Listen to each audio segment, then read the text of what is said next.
ओम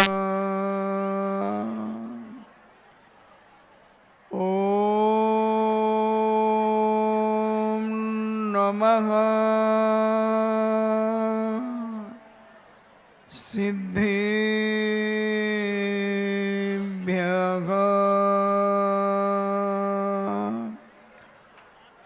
ओम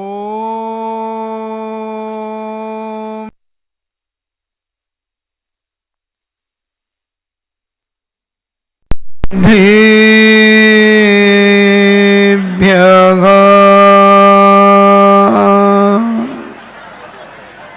इणमो अरिहन्ताणम्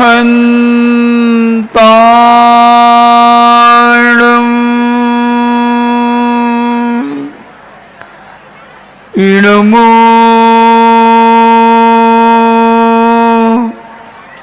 सिद्धाणम्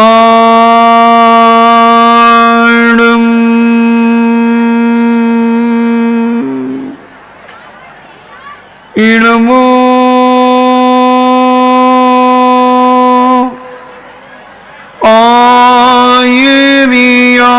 आयर्याणम्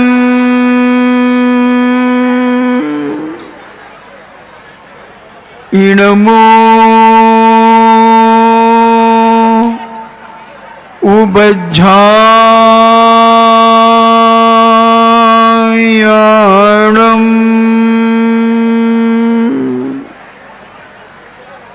इणमो लोये सब्बे साभूणम्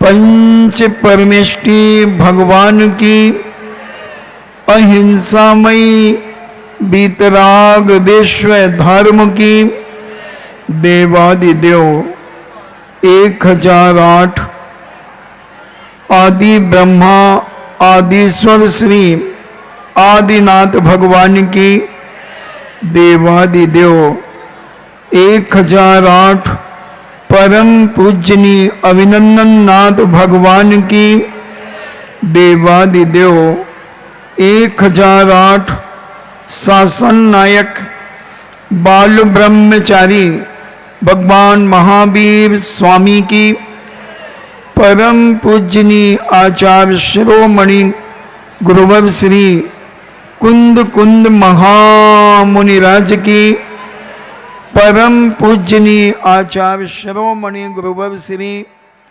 विद्यासागर जी महामुनिराज की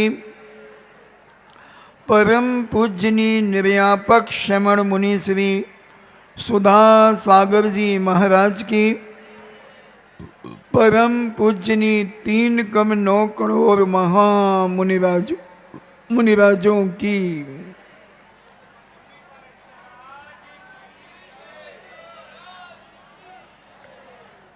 चर्चा चल रही है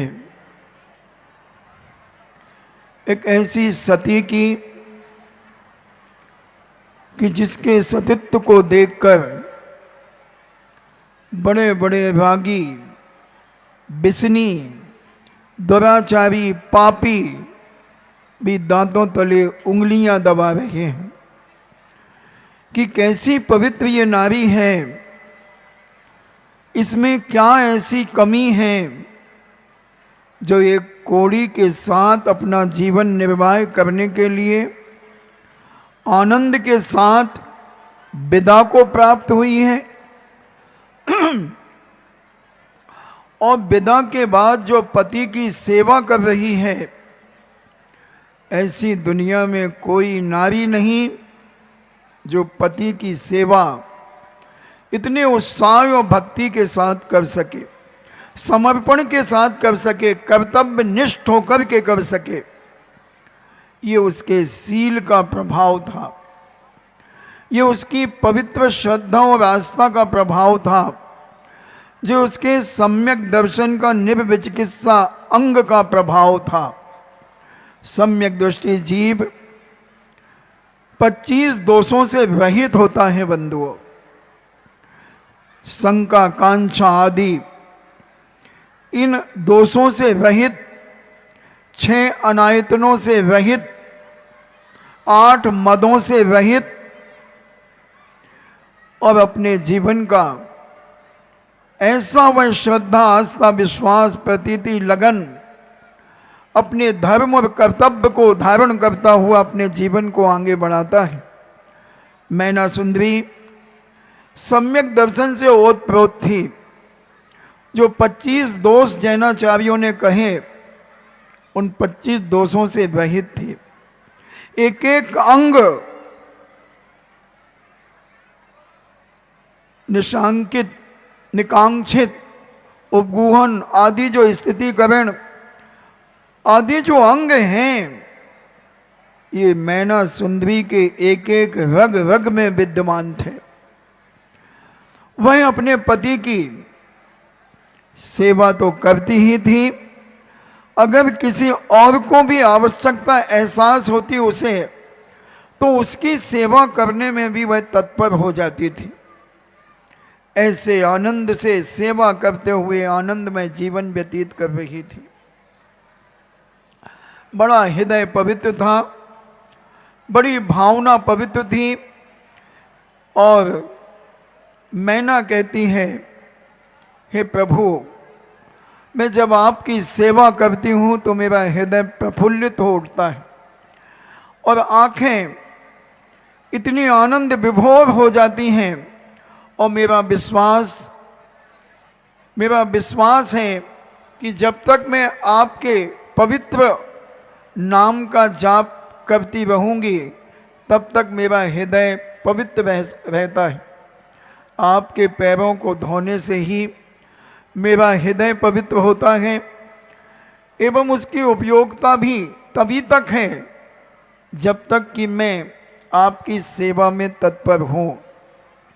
कैसी लगता होगा, एक कल्पना करना 5 मिनट के लिए आप अपने जीवन में कि काश अगर तुम्हारे परिवार के अंदर ये स्थिति बन जाए, भगवान करे कभी किसी को कोई बीमारी ना हो, कोई ऐसा संकट ना आए, मगर वायदा वेग विचार करना, अगर कोई ऐसी बीमारी, घृणित बीमारी हो जाए, क्या तुम उस बीमारी का निवारण अपने सगे हाथों से कर सकोगे या किसी एक नौकरानी को लगा दोगे या फिर एक सेविका को लगा दोगे अब उसकी सेवा करा दोगे? कैसे परिणाम होंगे उस नारी के? क्यों नहीं उसका स्त्रीलिंग का छेदन होगा?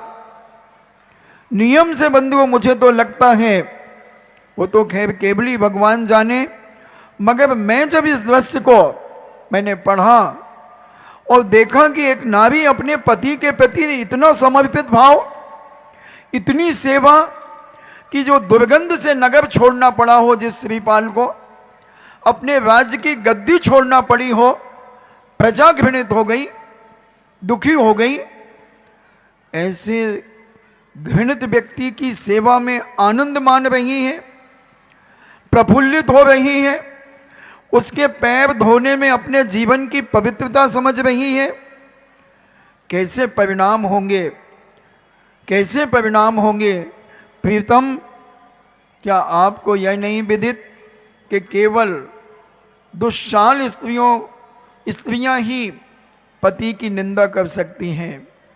इस दुष्कृत्य के लिए उनको जितना भी धिक्कारा जाए थोड़ा है। जो नारी अपने पतियों की निंदा करती है, उनकी बेइज्जती करती है, तो मैना कहती है उन्हें कितना भी धिक्कारा जाए वह कम है। इस संसार में शील व्रत ही केवल मात्र उत्तम एवं उज्जवल रत्न है। यानी चरित्र ही इस दुनिया के अंदर सबसे उत्तम है, और जहां चरित्र नहीं है वहां कुछ नहीं है बंधुओं। चलती फिरती एक लाश है, 7 धातु का एक पिंड है, और जहां चरित्र की पवित्रता है वहां 3 लोक की संपदा भी उसके सामने फीकी पड़ जाएगी। चरित्र की कीमत हर दर्शनकार ने, दुनिया का कोई भी ऐसा एक दर्शन नहीं है जिसने चरित्र को महत्व न दिया हो, ऐसी वह शील व्रत को धारण करने वाली उत्तम एवं उज्जवल रत्न है। देवगण भी यानी स्वर्गीय देवता भी सच्चरित्र नर नारियों के दास बन जाते हैं। जहाँ चरित्र की पवित्रता है वहाँ स्वर्गीय देवता भी आकर के नतमस्तक हो जाते हैं। इसी प्रसंग में एक चरित्र के संबंध में एक घटना स्मरण में आ गई। एक बहुत सुंदर नगर जहाँ पर बड़े बड़े सेठ साहूकार और राजा रहा करते थे। एक बिटिया जिसका नाम था नीली, वह नीले रिबिन बांधती थी, नीली फ्राक पहनती थी, नीले मोजे पहनती थी, सारे कपड़े उसके नीले हुआ करते थे। तुम ये मत समझना कि हम लोग ही आज मैचिंग करके चलते हैं। ये चतुर्थ काल में भी मैचिंग की परंपरा थी। अब उस बिटिया का नाम वृश्चिक राशि से नाम आने के कारण उसका नाम नीली रखा गया। और वह बिटिया धीरे धीरे बड़ी हुई और जब जिनालय से लौट रही थी अभिषेक देखकर पूजन करके, तो उसी नगर का एक विधर्मी जो जैन दर्शन को नहीं मानता था, वह उस कन्या को देखता है। उसके तेज, उसके लावण्य को, उसके रूप को, उसके अंगोपांगों को देख करके इतना रागान्वित हो गया और अपने ही मन से विचार करता है कि ये कोई देव कन्या तो नहीं है, ये कोई स्वर्ग की देवी तो नहीं है, ये कोई स्वर्ग की अप्सरा तो नहीं है। मगर वह बिटिया नीचा सिर करके अपने कोठी पर आ रही थी। अनेक प्रकार का विचार विमर्श वह युवा सेठ का लड़का या विचार विमर्श कर रहा था। दूसरे दिन उसने फिर देखा कि अष्टद्रव्य की थाली सजोकर वह बिटिया पुनः जिनालय जा रही है। उसने सोचा कि ये निश्चित जैन है, ये मुझे कैसे प्राप्त हो सकती है। उसकी बहुत लंबी और कथा है। उसने जब उसका जन्म हुआ था 45 दिन के बाद जिनालय में ले जाया गया था। अष्टमूल गुणों का पालन, सप्त विष्णुओं का त्याग आदि जो हमने पहले के प्रवचनों में बताया है, वो सब उसे कराया गया। और 8 साल की उम्र पर जब उसे पुनः जिनेंद्र भगवान का पूजन की बात जब उसने करी, गुरुदेव की आज्ञा से, आरिका की आज्ञा से उसने अष्टमूल गुणों का स्वयं पालन करना शुरू किया। तब आरिका ने कहा कि बेटा, जब तक तुम्हारा पाणी ग्रहण नहीं होता, जब तक तुम ब्रह्मचर्य व्रत का पालन करोगी। और शादी के बाद अपने पति को छोड़कर संपूर्ण पुरुषों को पिता तुल्य, भाई के समान और छोटे भाई के समान मानोगी। जो मैना ने नियम लिया था, उसने कहा ठीक है। और जब वह युवा अवस्था में आ गई, युवती हो गई, तब वह सेठ का लड़का उसे पाना चाहता है। वह अपने पिता से इतनी निर्लज्जता आ गई उसके अंदर वासना के कारण कि वह अपने पिता से कहता है, पिताजी मैं नीली से शादी करना चाहता हूं। पिता लज्जित हो गया, कैसा कुलच्छी कुलंगी हमारे घर में पैदा हुआ। ये दुष्ट अपने मुंह से कह रहा है कि मैं इससे शादी करूंगा। धिक्कार है इसके जीवन को, इसे चुल्लू भर पानी में डूब करके मर जाना चाहिए। आज तक की हमारे कुल की परंपरा थी कि जितनी भी हमारी कुल परंपरा में पाणी ग्रहण हुए हैं, हमारे पिताओं ने और हमारी माताओं ने और दादी माँ ने और दादाजी ने ही उस कन्या को देखा है या वर को देखा है। और इसकी हिम्मत तो देखो निर्लज्ज की, कि ये मुझसे कह रहा है कि मैं इससे शादी करना चाहता हूं। पिता बड़ा दुखी हुआ, बहुत वेदना से भर गया कि ऐसा पापी मेरे घर में कहां से पैदा हुआ। धिक्कार है, ऐसे 100 बार धिक्कार है। और वह लड़का मूर्छित हो गया। पूज्य हमारे सुखचंद महाराज ने ज्ञानार्णव ग्रंथराज के अंदर विकार के 10 कारण दिए। जब जिसके अंदर वासना जागृत हो जाती है वो कैसी कैसी हरकतें करता है, क्या क्या करता है, यह सारा का सारा वर्णन उन्होंने दिया।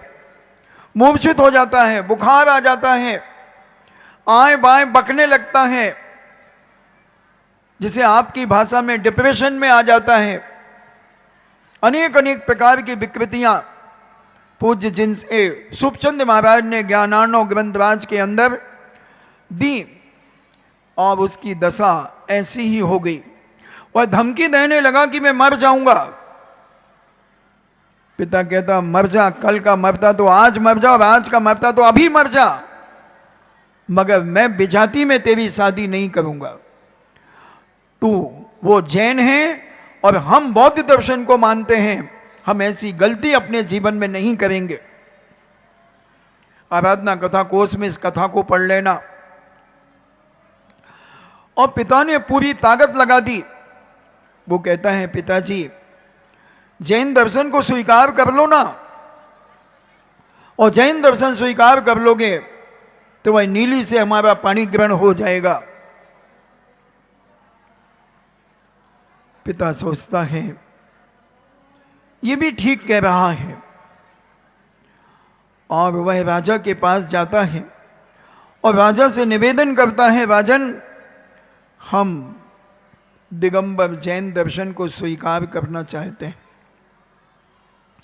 राजा को नहीं मालूम कि ये किस प्रकार छल कपट करके यह कार्य कर रहा है, और सारी जनता पंचों के सामने उसने यह स्वीकार कर लिया कि मैं जैन दर्शन को स्वीकार करता हूं। और अभिषेक पूजन आदि करने लगा। नीली के पिता के पास जब यह संबंध की बात आई, कुंडली मिलाई गई। जो सचार ने कहा ठीक है गुण मिल रहे, शादी हो गई। मगर नीली तो कट्टर दिगंबर जैन धर्म को मानने वाली बिटिया थी। एक दिन अचानक उनके गुरु आते हैं और वह बिटिया को कहते हैं बेटा इनके लिए भोजन बनाओ। ये महान ज्ञानी तपस्वी हैं, अंतर्यामी हैं। ये साक्षात बौद्ध से वार्तालाप करते हैं जब ये ध्यान में बैठ जाते हैं।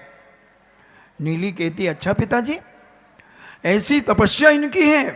बोले हाँ बेटा ऐसी घोर तपस्या है इनकी, बहुत ज्ञानी है, बहुत ऊंची हुई हस्तियां अंतरात्मा से साक्षात ये परमात्मा से वार्तालाप करते हैं, इनको अपना गुरु बना लो। नीली कहती है पिताजी आपने भी तो जैन दर्शन को स्वीकार कर लिया है, और मैं तो जैन दर्शन में ही पैदा हुई हूं कुल परंपरा से, मैं इनको कैसे गुरु बना सकती हूं? नीति भी कही है पानी पियो छान के गुरु बनाओ जान के।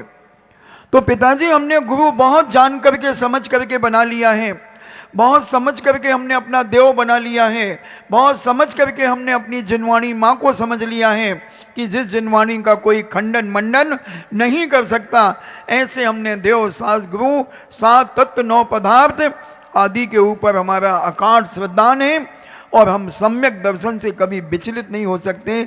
इसलिए हम दिगंबर मुद्रा को धारण करने वाले मयूर पिच्छिकाधारी मुनिराज को हम नमोस्तु करते हैं, वही हमारे गुरु हैं। विषयासा वसाती तो निरारंभो परिग्रह ज्ञान ध्यान तपो रखता तपस्वी स प्रशस्ते, ऐसे हमारे गुरु हैं। बेटा तुम नहीं समझ पाओगी, ये बहुत तपस्वी हैं। उसने कहा ठीक है पिताजी, ठीक है। और उसने भोजन तो बनाया, मगर उनकी एक एक जूती, एक एक चप्पल कहो, जूतियां कहो, सैंडल कहो, XYZ जो कहना है, वो अपनी दासी से मंगवाई और उसके बहुत छोटे छोटे टुकड़े कर दिए और खीर में मिला दिया। खीर में क्या डाला था मालूम आपको? बासमती चावल दूध में उबाले गए थे, भैंस के दूध में रबड़ी बना करके उसमें काजू, किशमिश, बादाम, जायपत्री, केसर। किसी के मुंह में पानी तो नहीं आया? नहीं आ गया हो कि महाराज जी कहाँ रखी वह खीर? खबोड़ों की कोई कमी थोड़ी है। खबोड़ों को तो जब मिल जाए, जब डकार जाए, ना दिन देखे ना रात देखे, बस लगे रहो मुन्ना भाई। और मुन्ना भाई क्या, मुन्नी भाई भी कम नहीं है। मुन्नी भाई को भी दिन रात का आज कोई भेद नहीं है। और खीर खिला दी। खीर खिलाने के बाद सारे वो साधु विश्राम करने चले गए। मध्याह्न में विश्राम करने के बाद जब वह उठे और नहा धोकर के पुनः जाने की जब तैयारी करने लगे, तो जब आंगन में आते हैं तो देखते हैं कि उनकी एक एक जूती गोल है। भाई शादी होती तो जूता छुपा देती है साली, मगर वो सोचते हैं कि मेरे जूता कहाँ गया, एक चप्पल कहाँ गई, सैंडल कहाँ गई। उसकी एक ननंद भी थी नीली की, और नीली पवित्र ब्रह्मचर्य को पालन करने वाली पवित्र नारी थी, जिसने स्वप्न में भी कभी किसी पर पुरुष को याद नहीं किया था अपने पति के अलावा। और वह नीली देहरी पर खड़ी थी। हमने बताया था शीलवती नारी की पहचान, वो कभी पूरा घर के बाहर खड़ी नहीं होगी। वो देहरी पे खड़ी थी, एक हाथ से चौखट पकड़ी थी, एक पैर देहरी के बाहर था और एक पैर देहरी के अंदर था। तुम्हारे जैसे नहीं कि कहीं भी खड़े होके घंटों चपड़ चपड़ करते रहते हैं, घर के बाहर ही खड़े होकर के बातें करते रहते हैं, किसी से भी बातें करते रहते हैं। सज्जन नारी, शीलवती नारी, गुणवान नारी, विवेकशील नारी,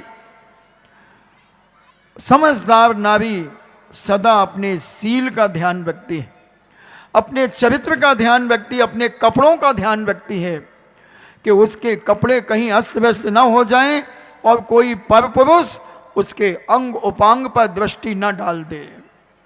ऐसी मर्यादा में रहने वाली नारी शीलवान नारी कहलाती है, गुणवान नारी कहलाती है। और वह नीली इसी प्रकार से अपना जीवन जी रही थी।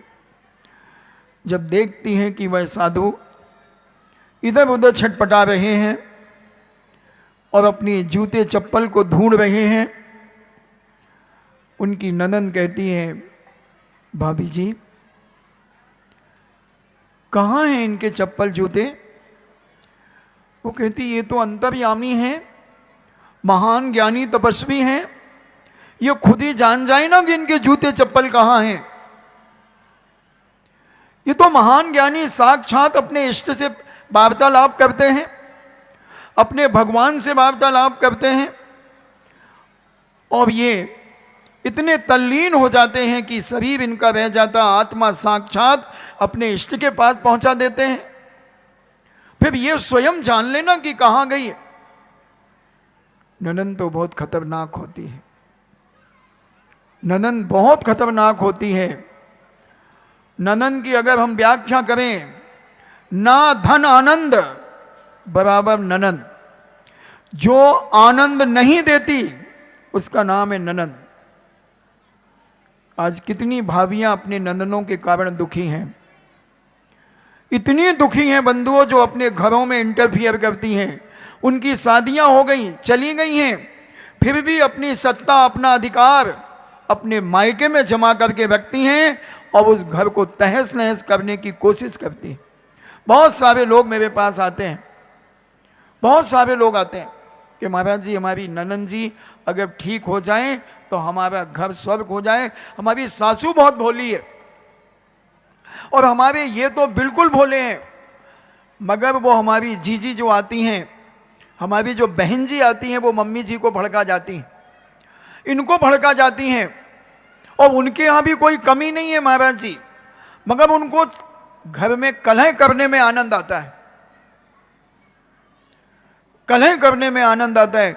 मम्मी को कोई फर्क नहीं, मम्मी कहती जो ले जाना ले जाओ, नहीं नहीं हमें क्या करना, हमारे पास तो बहुत है। मैं अगर कुछ खर्चा कर दूं, भाभी तुमने ये 2 साड़ियां क्यों खरीद ली, अभी तो तुम्हारे पास 50 साड़ियां पहले से थी। और वो मम्मी से 5-5 साड़ियां ले जाएगी, 10-10 ले जाएगी, उसमें नहीं बात करेगी। मैंने अगर 2 खरीद ली, वो गिनती करती मेरी पेटी की साड़ियों की, और ये हमारे घर में आग लगाती है। पहले तो और ज्यादा फेमस थी नंद भौजाई के झगड़े, पहले जबरदस्त थे बंधुओं, अब तो थोड़े कम हो गए, मगर अभी भी कुछ परिवारों में ये तकलीफ, ये वेदना है, अभी भी है बंधुओं। इसी ललितपुर में मिल जाएंगे 150 घर ऐसे। अभी देखने मत जाओ, अभी वो देखने चलिए कि कौन का घर है, बैठ जाओ चुपचाप। कोई के घर में अचानक जाना शोभा नहीं देता है। हम बता देंगे कौन के घर जाना, उनके घर में पता कर लेना। बैठ जाओ सुनो। और कितने दिन के प्रवचन हैं यहां पर, कोई भरोसा थोड़ी है। और वह नंदन ने कहा कि आप बताओ कहां हैं उनके जूते चप्पल। उसने कहा बहन जी ये तो महान ज्ञानी है, ये अपना ज्ञान लगा करके देख लें। उसे चिढ़ हो गई और उसने कहा बताती हो कि नहीं बताती। उसने कहा शायद इनके पेट में है इनके जूते चप्पल। अगर आपने जो दूध पिया हो और आपसे कह दिया जाए कि आपने जो दूध पिया है उसमें 2 मक्खी लड़ते लड़ते गिर गई थी और आप उस दूध को पी गए हैं, और तुम्हें उसी समय क्या हो जाएगी, क्या एक कैफरी चलती है, एक कैफरी, ये बच्चे कैफरी पहनते ना, आधे पांव कटी रहती है, घुटने से थोड़ी सी ऊपर छोटी होती है, कोई की घुटनों से थोड़ी नीची होती है, उसी का नाम कैफरी है ना। हाँ, तो ये कैफरी कैसे बनी सुनो, ये कैफरी कैसे बनी। एक बच्चा विदेश में खूब पिज्जा, नूडल्स, बर्गर, अभक्ष्य चीजें खाता जा रहा था, प्रतिदिन खाता था, खूब खाता था ठूस ठूस करके। और आप कई बार वीडियो देखते हैं मोबाइलों में, ऐसे मोटे तगड़े खूब खाते रहते हैं, ऐसी सिमैया जैसे केंचुआ खा रहा हो, ऐसे वो कोंचा में पकड़ पकड़ करके ऐसे घुसेड़ता रहता है और वो ऐसे केंचुए जैसे लटकते रहते हैं, खाता रहता है। तो एक बार उसने इतना खा लिया कि उसे क्या हो गई। क्या जानते ना आप, क्या कहो, उल्टी कहो, बमन कहो, वॉमिटिंग कहो, भाषाओं का थोड़ा सा फर्क है, मगर क्या आपका ललितपुर तो बहुत अच्छे से जानता होगा क्या किसे होती है। अजीर्ण जब हो जाता है तो क्या हो जाती है। तो वो लड़के को जब क्या हो गई तो उसका पूरा पैंट खराब हो गया, घुटने के यहाँ का, उल्टी हो गई, वो रोने लगा, मेरी पैंट खराब हो गई, मेरी पैंट खराब हो गई। उसका पिता समझदार था, उसने कह दरा उतार पैंट, और पैंट उतारा और कैंची ली और जितने में वो कै पड़ी थी उतनी काट दी और कहा पहन ले, देख कै फ्री हो गई ना, कै फ्री हो गई। जब से वो कै फ्री चालू हो गई, हम तो समझते नहीं कुछ। एक ने कहा कौआ कान ले गया है, हट हट हट, वो कौआ मेरा कान ले गया, वो कौआ मेरा कान ले गया। लोग दौड़े, कौन सा कौआ ले गया, वो ले गया, वो देखो वो देखो। इतने में एक सज्जन पुरुष ने कहा भैया क्यों चिल्ला रहे हो। बोले कौआ मेरा कान ले गया। बोले तेरे कितने कान थे। बोले 2। बोले टटोल के तो देख। अरे बोले आई एम सॉरी प्लीज, मेरे तो दोनों कान हैं। ऐसी ही मूर्खता हम अपने जीवन में कई बार कर लेते हैं। हम अज्ञानता अपने जीवन में इतनी पाल लेते हैं और जब वो अज्ञानता हमें बाद में समझ में आती है तो हम अपने आप में गिल्टी फील करते हैं, हम बहुत दुखी हो जाते हैं कि हमने अपनी बेइज्जती करा ली। उस ननंद ने लांछन लगा दिया कि ये हमारी भाभी न जाने कितने जार हैं इसके, क्योंकि वो जल गई। उसके साधुओं का अपमान हो गया। जब उन्होंने उल्टी की तो उनकी चप्पल, क्योंकि चमड़ा तो गलता नहीं है, तो वो उल्टी में सब टुकड़े उनके दिखे। उन्होंने अपनी लकड़ी से देखा, बोले मेरी चप्पल का टुकड़ा, वो कहता मेरी चप्पल का टुकड़ा, वो कहता मेरी जूते का टुकड़ा। अब वो ननन जो थी वो तो कसाय से भर गई। अब इतनी भयंकर भर गई कसाय से कि उसने अपनी जो माँ तुल्य होती हैं भाभी, क्योंकि बड़े भाई को पिता समान कहा है, पिता तुल्य कहा है, तो जो पिता तुल्य है तो उसकी पत्नी माँ तुल्य हो गई। इसलिए मैंने कहा था कि हमारे लक्ष्मण भैया जनक नन्ही सीता माँ को भाभी माँ से संबोधन करते थे, भाभी माँ से संबोधन करते थे। माँ एक इतना पवित्र है माँ, और अगर भाभी गुणवान है तो भाभी माँ से कम नहीं है बंधुओं। चाहे माँ, भाभी माँ चाहे तो घर को नरक बना दे, और भाभी माँ चाहे तो घर को स्वर्ग बना दे बंधुओं। घर की बड़ी भाभी, घर की बड़ी भाभी अगर योग्य है, गुणवान है, विवेकशील है, घर को लेने की चलने की ताकत उसके अंदर है। अगर वो विनयशील है तो नम्रता उसके अंदर है, और धर्म के प्रति आस्था, विश्वास, प्रतीति और लगन और श्रद्धा है, तो वो घर को एक ना एक दिन स्वर्ग बना करके रहेगी। कैसी भी परेशानी घर में रहेंगी, सब परेशानियों को पी जाएगी, और पता ही नहीं चलेगा कि इतने संकट आने के बाद भी घर में किसी को कोई तकलीफ नहीं होने दी। कभी और इसका विस्तार बताऊंगा। अभी तो बात चल रही है सील की, चरित्र की, और उस दुष्टन ने अपनी भाभी के ऊपर लांछन लगा दिया कि ये दुराचारणी है, इसके न जाने कितने जार हैं, कितनों से संबंध हैं। और सारा नगर जानता था कि नीली एक सती सावित्री, एक पवित्र नारी है। बचपन से सारे लोग जानते थे उसकी दृष्टि को।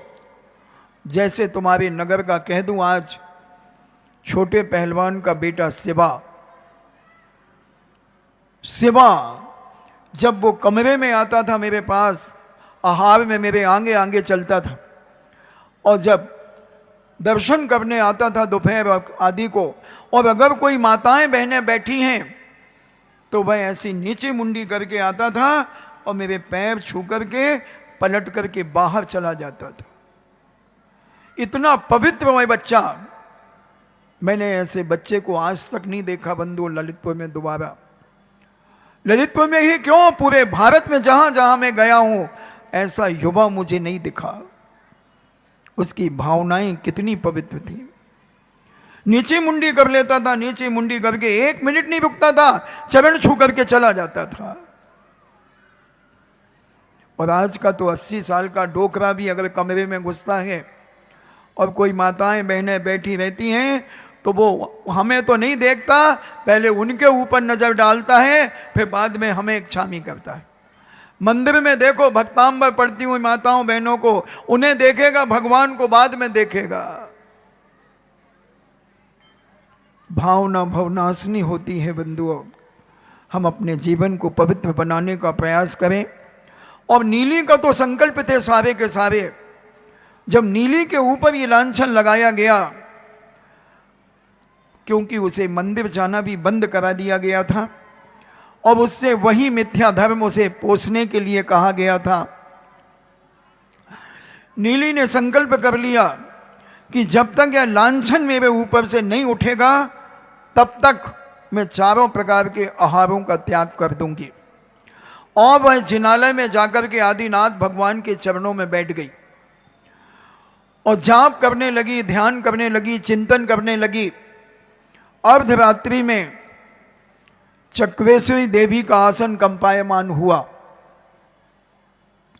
चक्रेश्वरी ने आदिनाथ भगवान को नमोस्तु किया और नीली के चरणों में उसने प्रणाम किया, जय जिनेन्द्र किया, क्योंकि सीलवती नारी के चरणों में स्वर्गीय देवियां और देव नतमस्तक होते हैं। बंधुओं, हम अपने चरित्र को पवित्र करके तो देखें, हम अपनी भावनाओं को पवित्र करके तो देखें। हमारे तो एक क्षण में परिणाम बिगड़ जाते हैं, एक सेकंड में हम वासना से भर जाते हैं, और स्वप्न में न जाने कितने पाप हम कर डालते हैं अपने जीवन में बंधुओं। और चाहते हो कि कोई स्वर्गीय देवता हमारे काम कर दे? तुम्हारे पिताजी के नौकर हैं वो शीलवती के चरणों में, शीलवान के चरणों में, गुणवान के चरणों में आकर के नतमस्तक होते हैं बंधुओं। और चक्रेश्वरी देवी ने नीली से कहा, बहन डरो मत, तुम्हारे ऊपर जो लांछन लगाया गया है चरित्र का वह बिल्कुल झूठा है, सारी दुनिया को दिखा दूंगा, चिंता मत कर, कल इसका दूध का दूध और पानी का पानी हो जाएगा।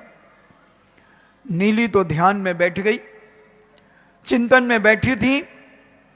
चक्रवेशी प्रणाम करके चली गई और नगर के राजा के पास गई और राजा को एक स्वप्न दिया कि कल सारे नगर के दरवाजे बंद रहेंगे।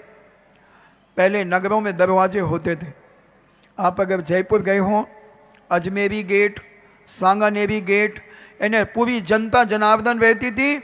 उसके बाद एक परकोटा होता था और 3 या 4 गेट हुआ करते थे बाहर निकलने के। ऐसे गेट बंद कर दिए गए और सेठ साहूकारों को भी स्वप्न दे दिया उस देवी ने कि कल दरवाजे बंद रहेंगे और दरवाजा खुलेगा तो शीलवती नारी के पैर के स्पर्श से दरवाजा खुलेगा, नहीं तो दरवाजे नहीं खुलेंगे। रात्रि में स्वप्न दिया था। सेठ साहूकार, राजा महाराज सब गहरी नींद में सो रहे थे। प्रातःकाल जब उठे तो किसान आदि जब खेत पर जाने के लिए अपने हल लेकर के जा रहे थे, दरवाजे बंद थे। चौकीदार पहरेदार कहते दरवाजे खुल ही नहीं रहे, आज क्या करें? बहुत कोशिश की गई दरवाजा खोलने की, नहीं खुले गए। तब राजा के पास गई चौकीदार। राजा ने कहा महाबत को बुलाओ और हाथी ले जाओ और हाथी से मस्तिष्क से धक्का लगाओ, दरवाजा खुल जाएगा। भूल गया राजा कि कोई मुझे स्वप्न आया था। सेठ लोग भूल गए कि कोई स्वप्न मुझे किसी ने दिया था। और देवताओं का स्वप्न सत्य होता है बंधुओं। पूज्य मुनि श्री ने जब चांदखेड़ी से भूगर्भ से प्रतिमा जी निकाली तब इनको कई बार स्वप्न आए। और किशन सिंह मड़िया जिनने चांदखेड़ी की स्थापना की है क्षेत्र पर, वो इनके स्वप्न में आए। बहुत लंबी चीज़ है, मैं बिल्कुल लास्ट की बात बता रहा हूँ। और इसके पहले भी स्वप्न आए थे। जब सुबह हम गुरु भक्ति के लिए गए तो महाराज ने कहा गंभीर सागर आज एक स्वप्न आया है। मैंने कहा बोले किशन सिंह मड़िया आए और बोले मूर्तियाँ क्यों नहीं निकालते नीचे से? तो मैंने कहा कैसे निकालूं, मुझे रास्ता ही नहीं मालूम। बोले चलो मेरे साथ। तो महाराज ने कहा रात्रि, महाराज कहते रात्रि है, रात्रि में मैं कैसे चलूं? बोले कहाँ रात्रि है? और महाराज को ले गए वो किशन सिंह मड़िया जिन्होंने वह मंदिर और भगवान स्थापित किए। सेवगढ़ से भगवान लेकर के आए थे। वहीं चांदखेड़ी के पास में एक सेवगढ़ है जहाँ से जमीन से प्रतिमा निकली थी। और जब वहाँ ले गए और कहा ये दरवाज़ा है, यहाँ से नीचे जाना, यहाँ गुफा है और यहाँ पर रत्नों की प्रतिमा है। और वो चले गए। महाराज की नींद खुल गई। जब मैं गुरु भक्ति के लिए गया तो महाराज ने कहा आज स्वप्न आया है। और किशन सिंह मड़िया खुद आकर के मुझे ले गए उस स्थान पर, क्योंकि इसके पहले जितने भी साधु संत चांदखेड़ी आया करते थे वो कहते तो थे कि यहाँ भूगर्भ में कोई जिनेंद्र भगवान की प्रतिमा है, मगर रास्ता किसी को नहीं मालूम था। कोई 1-2 किलोमीटर जाने के बाद उन्हें ऐसा लगता था कि प्रतिमा वहाँ है, तो वो लौट कर के आते थे। पुजारी आदि से पूछते थे भैया वो मूर्ति भूगर्भ में कहाँ है, उसका रास्ता कहाँ है? तो लोग कहते थे मुझे नहीं पता, मुझे नहीं पता। ऐसा एक वहाँ शिलालेख भी लगा हुआ है। पूज्य बिमल सागर जी महाराज ने, जब बिमल सागर जी महाराज चांदखेड़ी पहुँचे थे शायद 84 की बात होगी, सन आगे पीछे हो सकता है। हम लोग तो 2002 में गए थे। उसके पहले चांदखेड़ी कभी ना मैं गया ना पूछे, मुनिश्री गए। और वहाँ एक शिलालेख था बिमल सागर जी महाराज का कि भूगर्भ से प्रतिमा तो है, निकालेगा कोई तपस्वी विशेष। उस लिखा है पूरा शिलालेख, आप पढ़ना। और उधर अमोलक चंद जी चूना वाले उस समय अध्यक्ष थे कमेटी के, उन्होंने बताया कि महाराज जी ये लेख बिमल सागर जी ने बताया था, तो हमने इसे लिपिबद्ध कराया है। और तो मैंने कहा महाराज जी कब निकालोगे? सप्तमी थी शायद उस दिन। तो मैंने बोले इसका फल क्या है? हमने कहा अभी बताता हूँ। और देखा तो मैंने कहा महाराज जी इसका फल तो अति शीघ्र मिलने वाला है, अति शीघ्र। महाराज कहते अच्छा। बोले ठीक है। और फिर महाराज जी ध्यान में बैठे, करीब रात्रि 11-12 बजे से ध्यान में बैठे, 4 बजे तक बैठे। और फिर उसके बाद वो दरवाज़ा खुलवाया गया कमेटी के सानिध्य में। मैं सामायिक पे बैठ ही रहा था कि मेरे पास एक सुरलाया थे, वो आए, बोले आपको महाराज बुला रहे हैं। मैंने क्यों? बोले महाराज जी नीचे गुफा में है। और मैं गया तो महाराज कहते जाओ दर्शन करके आओ नीचे। तो मैंने देखा स्फटिक मणि की इतनी विशाल प्रतिमा, भूगर्भ में 3 प्रतिमाएं। मैं दर्शन करके लौट के आया। मैंने महाराज बड़ी अलौकिक भव्य प्रतिमाएं हैं, अब इन्हें बाहर निकालो। महाराज ने कहा अभी निकालूं? मैंने कहा अभी नहीं, पहले सूचना तो कर दो। 100 किलोमीटर दूर कोटा है, झालावाड़ है, आसपास की पब्लिक कम से कम आ जाएगी। और 2 घंटे में तो उधर हजारों की तादाद में लोग इकट्ठे हो गए और भूगर्भ से प्रतिमा जी निकाली गई। चंदा प्रभु भगवान की स्फटिक मणि की प्रतिमा, एक सिद्ध भगवान की प्रतिमा और एक पारसनाथ भगवान की प्रतिमा, तीनों के दर्शन 15 दिन तक लाखों व्यक्तियों ने अलौकिक होते हैं, जो देवों के द्वारा स्वप्न दिए जाते हैं। एक माला स्वप्न होता है। एक दिन भर हम जो काम करते हैं और उसमें हम पूरा नहीं कर पाते, सफल नहीं हो पाते, तो हमें रात्रि में वो स्वप्न आ जाता है। वो स्वप्न कोई मायने नहीं रखते। भद्रबाहु संहिता एक ग्रंथ है, उसमें इन स्वप्नों के बारे में बहुत विशाल वर्णन दिया गया है। भगवती आराधना में भी स्वप्नों के बारे में चर्चा है, मरण कंडिका में भी स्वप्नों के बारे में चर्चा है। तो वो स्वप्न जब चक्रेश्वरी देवी ने राजा साहब को दिया, सेठ साहूकारों को दिया, मगर वो विस्मरण से हो गए, नींद में स्वप्न दे दिया होगा, कह के चली गई। और जब दरवाजा नहीं खुला तो हाथियों को भेजा गया और हाथी अपने मस्तक से दरवाजे में अपना मस्तक मार रहे हैं। दरवाजा हिल तो रहा है मगर दरवाजा खुल नहीं रहा है। जैसे जब बच्चों को, शैतान बच्चों को माँ कभी कमरे के अंदर बंद कर देती है और कहती है अब करो शैतानी, तो वो सामान इधर उधर उठाता है, मैं जो फेंक दूंगा, और दरवाजा हिलाता, खोल खोल चिल्लाता है। तो दरवाजा कई बार हिलता है मगर समझदार माँ दरवाजा नहीं खोलती। और बैठो, और चिल्ला, और अब मैं अभी खोलूंगी तो चांटे भी दूंगी, इसलिए शांति से बैठा रहे। नहीं बैठूंगा, जाओ खोल दरवाजा। हिला देती है, दरवाजा हिला देता है। मगर ऐसे ही होता है ना कई बार घरों में। तो हम तो बहुत जल्दी तुम्हारे घर में चले जाते हैं और बहुत जल्दी वापस लौट करके आ जाते हैं अपने मार्ग पर कि मुझे क्या करना है, क्या कहना है। और वह चक्रेश्वरी तो चली गई, दरवाजे बंद हैं।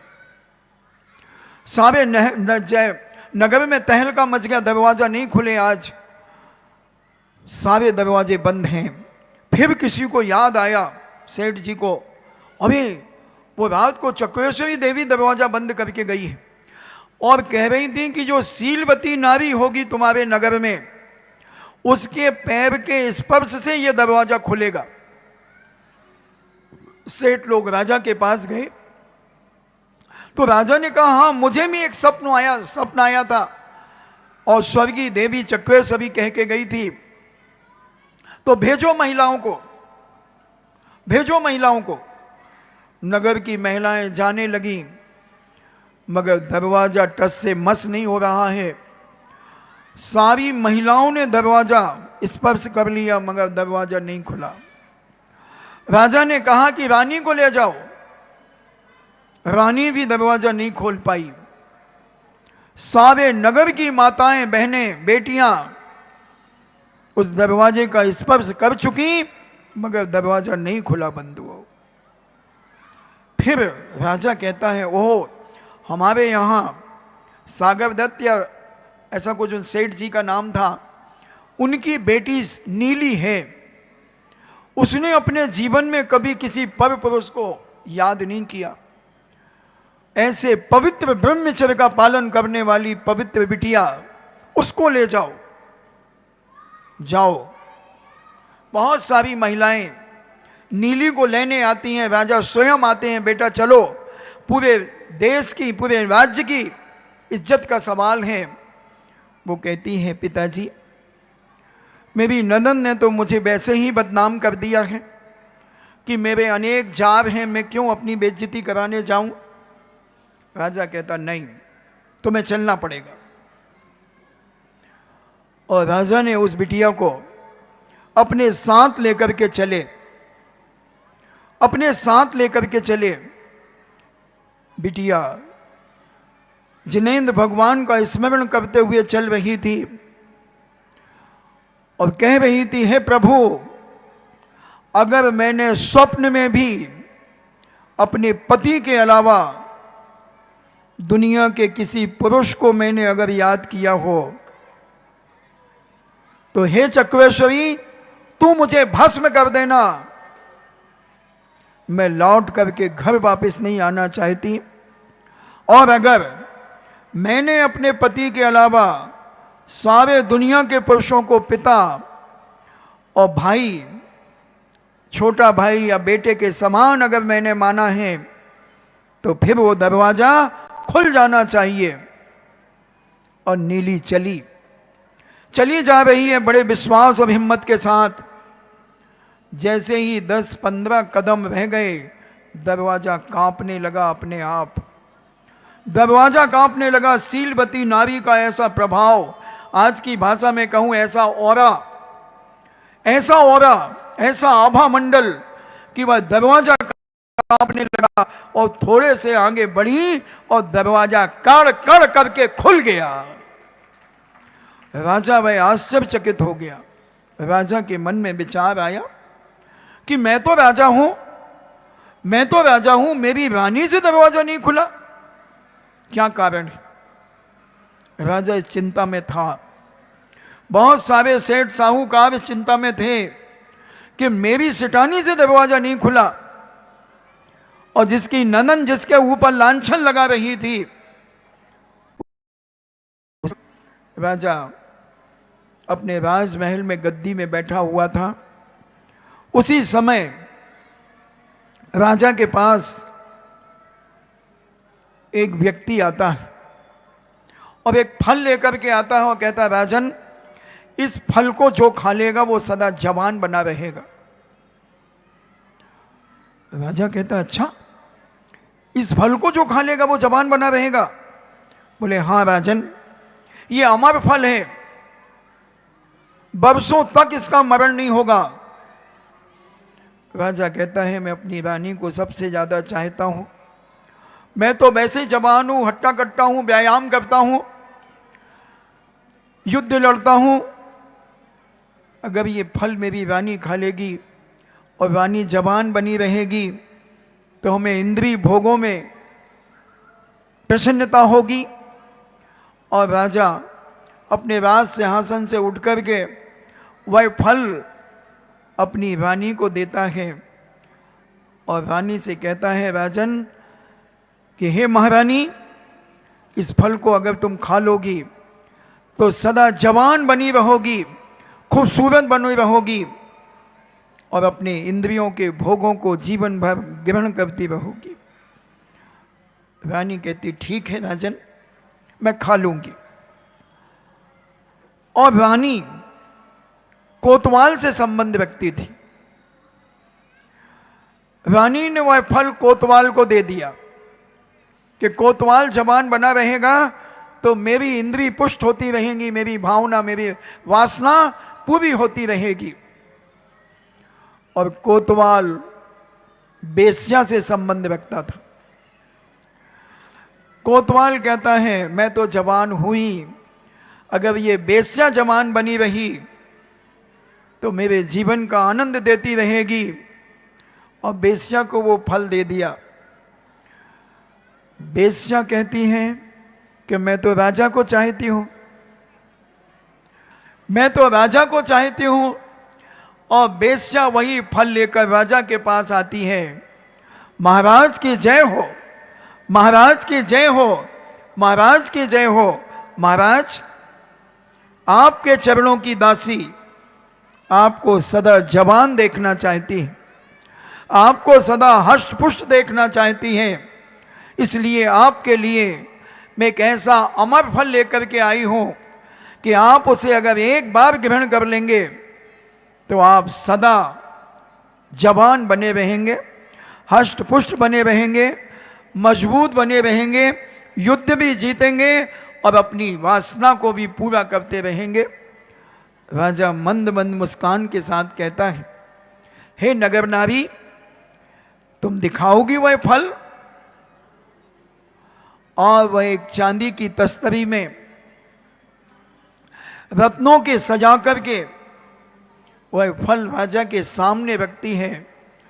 राजा की नजर जैसे ही फल के ऊपर पड़ती है, राजा कहता है यह फल, मन में सोचता ये फल तो मैंने अपनी रानी को दिया था। कोई बात नहीं, मन की बात को मन में रखते हुए राजा ने पूछा, हे नगर नारी, ये फल तुझे कहां से प्राप्त हुआ? बोले राजन, यह फल मुझे कोतवाल ने दिया है। क्यों? क्योंकि कोतवाल मुझे बहुत चाहते हैं, बहुत चाहते हैं, लाइक करते हैं, प्रपोज करते हैं, प्रॉमिस करते हैं। कैसे डे मना रहे हम? Propose day, promise day, rose day, chocolate day, hug day, hug day, हगने का दिन। कैसे कैसे मना रहे। अभी हमको इसलिए जो थोड़ा सा बीच में आ गया ये प्रसंग, क्योंकि हमारे एक महाराज, जब हम अभी कहाँ थे, यहाँ बामोर कला आदि में, वहाँ से मैं ये प्रवचन देता आ रहा था इन्हीं डे के ऊपर से, तो उन्होंने मुझसे जाते जाते कहा, महाराज जी वो डे पूरे हो गए क्या? तो एकदम मुझे अभी छपते छपते याद आ गया कि हग डे पर रुक गया था मेरा डे। हग डे कैसा गंदा डे है बंधुओं ये। हग डे, हगने का भी कोई दिन होता है? बताओ भाई हरो, दादी अम्मा से पूछ लो। डे आने तो सभी जानते हैं कि दिवस होता है, दिन होता है, और हगना यानी कहते ना उसने हग दिया। ये पाश्चात्य संस्कृति तुम्हारे जीवन को मिटाने के लिए पैदा हुई है, तुम्हारे जीवन का सत्यानाश करने के लिए पैदा हुई है। क्या नाम रखा उसने? Hug day. और अर्थ क्या निकाला? गले मिलना। यही अर्थ है ना, गले मिलना। चलो मनाओ तुम हग डे, अंग्रेजी में उसे गले मिलने को अगर तुम हग डे कहते हो, मिलाओ, मिलो गले। पिता और पुत्र गले मिले, माँ और बेटी गले मिले, पति पत्नी गले मिले, बहन बहन गले मिले, भाई भाई गले मिले, मगर हम वासना से भर करके जो गले मिलते हैं, ये है विनाश का कारण बंधुओं। ये पाश्चात्य संस्कृति तुम्हारे जीवन का सत्यानाश करेगी, तुम्हारे चरित्र को रोड पर ला करके खड़ा करेगी, तुम्हारी पवित्रता दुर्गति में ले जाने में कारण बनेगी। ये पवित्रता को नष्ट करने का कारण ये पाश्चात्य संस्कृति की देन है बंधुओं। ये डे, इसको थोड़ा सा अगर हम विवेक से समझें डे के बारे में, मैंने बहुत विस्तार से एक एक डे के बारे में, रोज डे आदि के बारे में बहुत विस्तार से बताया है। कल हमने जन्मदिन के बारे में बताया था कि पाश्चात्य संस्कृति किस प्रकार से जन्मदिन मनवाना चाहती है। लात जूते खिलाकर, चप्पलें मरवाकर, घूसे मरवाकर, केक मुंह में मारकर। क्या अभक्षता है, क्या नादानी है। ये सभ्यता नहीं है बंधु, ये असभ्यता है। ये विवेक नहीं है, या विवेक है। ये चरित्र नहीं है, दुराचरित्र है, दुराचार है। ये आतंकता है। इन डे को मनाने वाले भारतीय संस्कृति के विरुद्ध हैं बंधुओं। ये भारत के दुश्मन हैं, जो पाश्चात्य संस्कृति की संस्कृति हमारे भारत में ला करके हमारी भारतीय संस्कृति के संस्कार और संस्कृति का विनाश करते हैं। प्रत्येक माँ बहन भाइयों को अपने बच्चों को समझाना चाहिए कि इस प्रकार की संस्कृति हमें स्वीकार नहीं है बंधुओं। कितना गंदा है वो डे। और आज को एजुकेशन चलते हैं, लड़के और लड़कियां एक दूसरे से गले मिलते हैं। निश्चित उनके अंदर वासना जागेगी, विकार जागेगा, इंद्रियां उनकी वासना से भरेंगी और कभी ना कभी कोई ऐसे कांड तुम्हारी बेटियों के साथ हो जाएंगे, तुम सोच भी नहीं सकोगे, सोच भी नहीं सकोगे। ऐसे ये फरवरी के माह में जो डे आते हैं, ये तुम्हारे घर का चरित्र मिटाने के लिए आते हैं, तुम्हारी जिंदगी का दुराचरण करने के लिए आते हैं, तुम्हारी संस्कृति को पैरों से कुचलने आते हैं। और हम भारतीय लोग अगर इसको अपनाते हैं तो तुम भारत के दुश्मन हो बंधुओं। भाई अधिकार नहीं है, तुम्हें भारत का नाम लेना तुम्हारे लिए पाप का कारण है। जो पाश्चात्य संस्कृति को समर्थन करे, पाश्चात्य संस्कृति का जीवन में उपयोग करे, उनकी क्रियाओं को अपने परिवारों में लाए, बंधुओं से भारत में रहने का भी अधिकार नहीं है। हमारा भारत देश वो महापुरुषों का देश है, वो महापुरुषों का देश है बंधुओं। जिस भारत भूमि पर आदि ब्रह्मा वैष्णवदेव ने जन्म लिया, संभवनाथ जी ने जन्म लिया, अभिनंदन नाथ ने जन्म लिया, ऐसे 24 तीर्थंकरों ने जन्म लिया, भगवान मर्यादा पुरुषोत्तम राम ने जन्म लिया, हमारे बजरंगबली मारुति नंदन हनुमान जी ने जिसमें जन्म लिया, ऐसी महाशक्तियों ने जिसमें जन्म लिया हो, उन्होंने भी अपना जन्मदिन मनाया है। और अभी हम आने वाले समय पर भगवान महावीर स्वामी का हैप्पी बर्थडे टू यू मनाएंगे।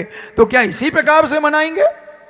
सारे स्वर्गीय देवता आकर के जिनका जन्मदिन मनाते हैं, हनुमान की जयंती भी अभी आ रही है, रामनवमी भी आ रही है बंधुओं। ऐसे पवित्र पावन दिनों को भी इतना गंदा कर दिया है पाश्चात्य संस्कृति ने, जिसका देखना और बोलना और उसके बारे में सुनना भी पाप का कारण है। वासना से भर दिए सारे दिन, जन्मदिन को दुराचार में ले गए, अत्याचार में ले गए, आतंक में ले गए। थोड़ा समझने का प्रयास करें। हम पढ़े लिखे लोग हैं, हम ऊंचे लोग हैं, ऊंचे लोगों की ऊंची पसंद। ये विनाश के कारण है बंधुओं, ये तुम्हारी संस्कृति को मिटाने के कारण है। भारत की जड़ों में ये जहर घोल रहे हैं और हमारी ये नन्हे मुन्ने प्यारे बच्चों को कुसंस्कारों से भरकर अपनी संस्कृति को जीवित करना चाहते हैं। ये लॉर्ड मैकाले की करामात थी बंधुओं। जो लॉर्ड मैकाले ने ये भारत का विनाश करने के लिए षड्यंत्र रचे थे, उसने विचार किया था एजुकेशन एंड मेडिसिन, इन दो पर हम कब्जा कर लेंगे तो भारत को अपनी मुट्ठी में बांध लेंगे, भारत को हम अपनी मुट्ठी में बांध लेंगे। ये 1835 या 15 में लॉर्ड मैकाले हमारे भारत में जब आया तो उसने देखा उस समय 7 लाख गुरुकुल थे हमारे भारत में। 7 लाख गुरुकुल चलते थे जिसमें विद्यार्थी विद्या अध्ययन करते थे, पुत्रियां अध्ययन करती थी, मगर इन सब का क्या विनाश किया मैकाले ने। उन मास्टरों को मारा, विद्यालयों में आग लगाई गई। और आज हम उसकी संस्कृति को, अपने भारत को मिटाने के लिए, बच्चों के लिए हम बर्थडे मनाने के लिए क्या क्या कर्म करते हैं बंधुओं। उनके डे को हम स्वीकार करते हैं। विचार करें, आपका समय हो गया, हम समझने का प्रयास करें। और वह नीली से दरवाजा खुल गया और राजा के पास जब उस नित्यांगना ने, उस नगर नार ने फल दिया तो उसने कहा कि मुझे कोतवाल ने दिया है। कोतवाल को जब बुलाया तो कोतवाल से पूछा कि ये फल तुम्हें किसने दिया है। उसने कहा ये फल मुझे रानी ने दिया है। राजा कहता है ये फल मैंने तो रानी को दिया था, रानी ने कोतवाल को दिया, कोतवाल ने बेस्या को दिया, बेस्या ने मुझे दिया। ओहो, रानी का चरित्र शुद्ध कैसे हो सकता है। इसलिए तो दरवाजा खुला नहीं और राजा वैराग्य को प्राप्त हो गया। अमर नहीं कोई धरती पर, मरते कौन बचावे, मंत्र तंत्र कछु काम न आवे, मरण घड़ी जब आवे, निर्बल हो या वीर बली हो, काल बली ले जावे, जाने वाला जाता जावे, रोने वाला रोवे, सुंदर काया भी मर घट में राख राख हो जावे, तन पिंजड़े से प्राण पखेरु बाहर जब आ जावे, घर वाली द्वारे तक जावे, बेटा अगन लगावे। राजा कहता क्या है संसार, क्या है ये संसार की विचित्रता, कहाँ जा रहा है संसार। ये रानी की अकल मारी गई। इतना वैभव संपन्न ये राजघराना, ये राजा का पद, ये रानी का पद, और कहाँ एक मेरे टुकड़ों पर पलने वाला एक कोतवाल, उससे इसके संबंध। धिक्कार है जो मेरे टुकड़ों पे पल रहा हो और जिसे राज रानी की उपाधि से विभूषित किया गया हो। ऐसा वैभव संपन्न नारी एक इतने छोटे से व्यक्ति से मिली है। धिक्कार है।